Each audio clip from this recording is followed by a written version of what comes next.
Want to bake a banana bread but don't know how to start? Easy, Google it. Wondering how to use Canva? Just Google it. Trying to keep up with the latest changes of COVID-19 policies? Just Google it.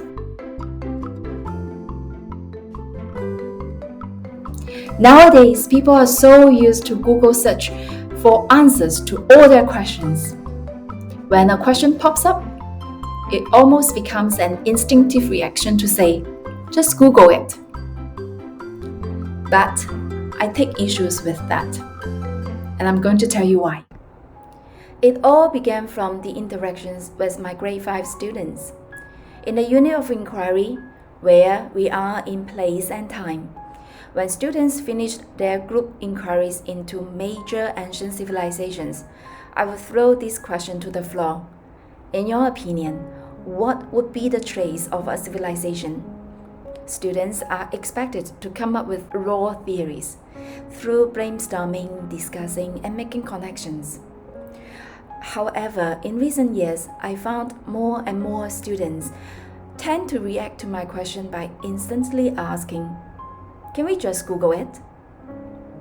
An intelligent boy complained to me, "Lao Shi, I think you are wasting our time. I don't want to discuss this with my group because they apparently don't seem to know any more about it than myself. I'm sure the answer to your question must already available online and proved to be correct. So why not just Google it, get the answers, and move on?" His words troubled me deeply. So I started examining and unpacked the statement, "Just Google it." Am I against Google search? Apparently no. I myself Google almost every day and I recognize its benefits. It is extremely fast and convenient, it's so resourceful, one can almost always find the information he needs. It is almost free, so it democratizes knowledge and makes it accessible to the mass majority. It's multimodal, blogs, ebooks, pictures, videos, you name it, which accommodates different learning styles well. And it is constantly updating, evolving, and thus stays relevant. So, I talked to my colleagues, I thought about it, I dwelled on it, and after a while, I realized it was the word just that I wanted to push back.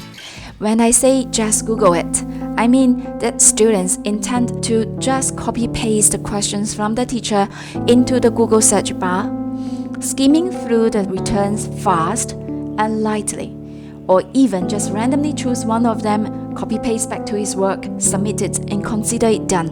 There was no originality in such work. Students did not go through deep processing of knowledge.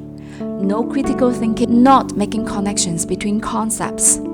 Their cognitive and problem-solving skills were not developed in such a process. In the best case scenario, they may acquire some fragmented, shallow information, but there was minimum construction of knowledge.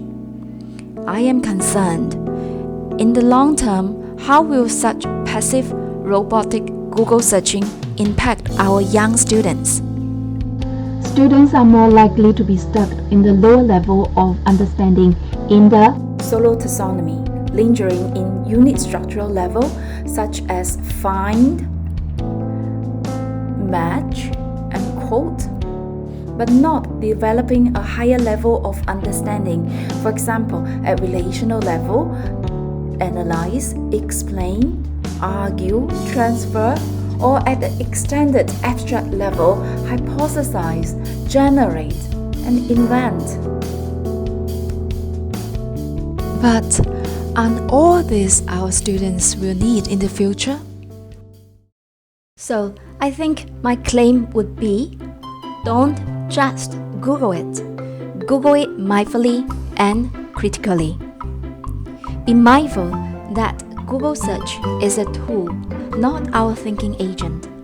Cherish our creativity and originality. It is much more than just efficiency.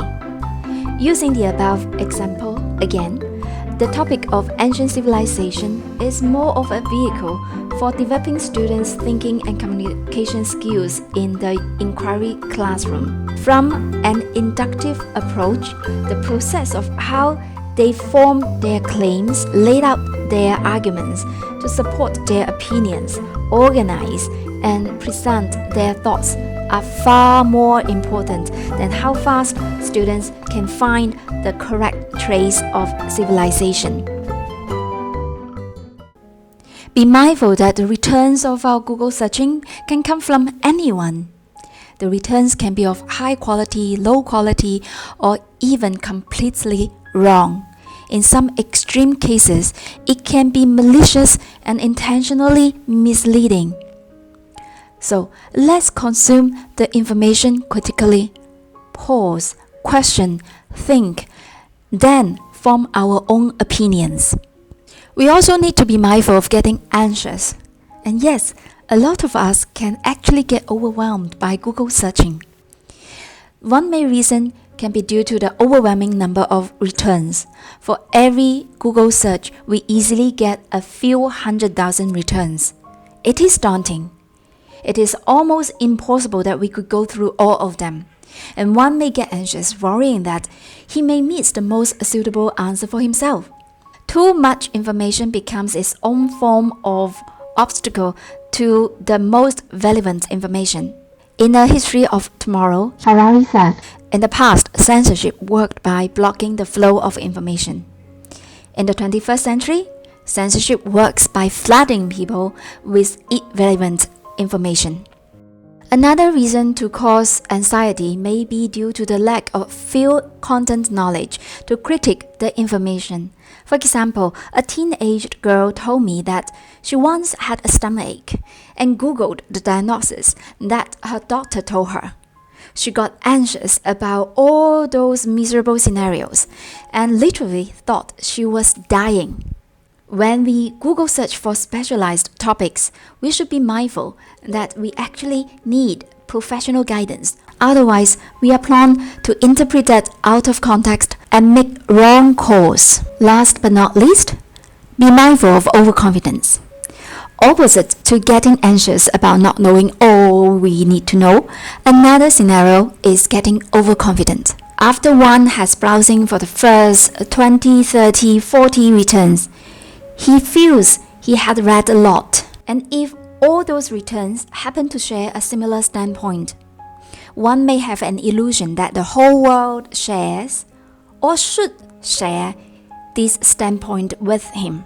But all of this may be just an illusion done by the tricky algorithm, which keeps pushing you something you have just checked, and the algorithm guesses that's what you want. You may have been trapped in an echo chamber without even being aware of it. In summary, let's do more than just Google it. If you have a question, embrace it, dance with it, dwell on it, get to know it, tinker around your ideas. When we Google it mindfully and critically.